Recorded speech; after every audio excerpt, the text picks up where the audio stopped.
Selamat pagi adik-adik. Nah, ketemu lagi nih sama Kak Silvi. Sudah lama ya nggak ketemu sama Kak Silvi. Kali ini kita akan mulai ibadah. Sebelum itu kita akan berdoa dulu. Semuanya lipat tangan, tutup mata, kita berdoa. Terima kasih Tuhan. Pada kesempatan pagi hari ini kami mau memuji dan memuliakan nama-Mu Bapa. Berkati mulai awal, pertengahan sampai akhirnya Tuhan. Di dalam nama-Mu kami sudah berdoa dan mengucap syukur. Haleluya. Amin. Adik-adik sudah siap belum memuji dan memuliakan nama Tuhan? Kalau sudah siap, semuanya bangkit berdiri, kita pujikan. Dengar Dia panggil nama saya.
Tiba saatnya kita akan mendengarkan kebenaran firman Tuhan.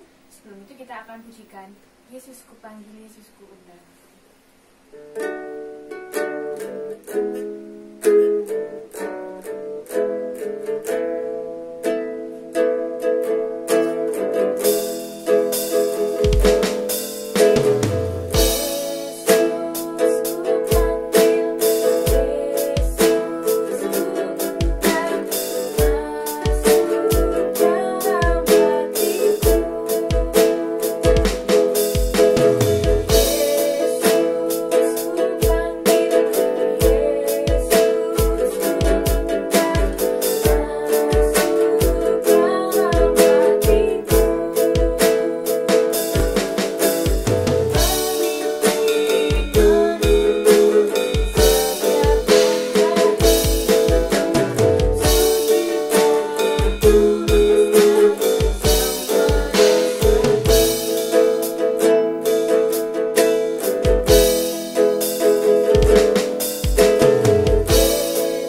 sudah memuji dan memuliakan nama-Mu Bapa.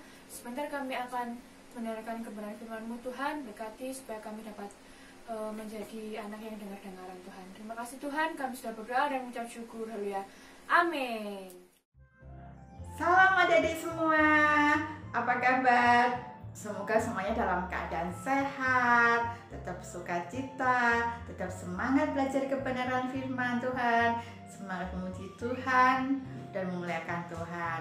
Hari ini kita akan belajar kebenaran firman Tuhan. Tante sudah siapkan videonya agar adik-adik dapat belajar firman Tuhan pada hari ini. Nah, tapi sebelumnya adik-adik juga harus menyiapkan apa? Alkitabnya terlebih dahulu, oke? Semuanya sudah siap? Oke, selamat menyaksikan. Di kota Kapernaum, yaitu kota yang terletak di pantai barat Danau Galilea, tinggallah seorang perwira yang berasal dari bangsa Romawi. Perwira ini memiliki seorang hamba yang setia, sehingga perwira ini sangat menghargainya. Pada suatu hari, hamba perwira ini sakit keras dan hampir mati. Tentu saja perwira ini sedih dan khawatir. Bagaimana dengan adik-adik? Bila salah satu keluarga kita sakit, kita pasti sedih dan khawatir, bukan? Lalu, apa yang dilakukan perwira ini? Perwira ini adalah seorang yang baik hati. Ia mengasihi bangsa Israel dan suka membantu dalam membangun rumah ibadat bangsa Israel. Tentu saja perwira ini banyak mendengar kisah Tuhan Yesus menyembuhkan orang sakit dan mukjizat lainnya. Karena banyaknya mukjizat yang Tuhan Yesus lakukan di kota Kapernaum. Perwira ini menyuruh beberapa orang tua-tua Yahudi datang kepada Tuhan Yesus untuk menyembuhkan hambanya yang sakit. Lalu pergilah tua-tua Yahudi kepada Tuhan Yesus. Ketika Tuhan Yesus mendengar tua-tua Yahudi, tergeraklah hatinya untuk datang menyembuhkan hamba perwira itu. Dalam Lukas 7 ayat 6, demikianlah firman Tuhan. Lalu Yesus pergi bersama-sama dengan mereka. Ketika ia tidak jauh lagi dari rumah perwira itu menyuruh sahabat-sahabatnya untuk mengatakan kepadanya, "Tuhan, janganlah bersusah-susah, sebab aku tidak layak menerima Tuhan di dalam rumahku." Mengapa perwira ini mengatakan demikian? Pada zaman itu, orang Yahudi bergaul dengan orang Yahudi. Orang Yahudi tidak diperkenankan bergaul dengan orang di luar Yahudi, apalagi menerima tamu dari orang di luar Yahudi. Tidak seperti zaman sekarang, kita bebas bergaul dengan siapa saja dan di mana saja, tanpa memandang perbedaan. Misalnya suku, agama, budaya, dan lainnya.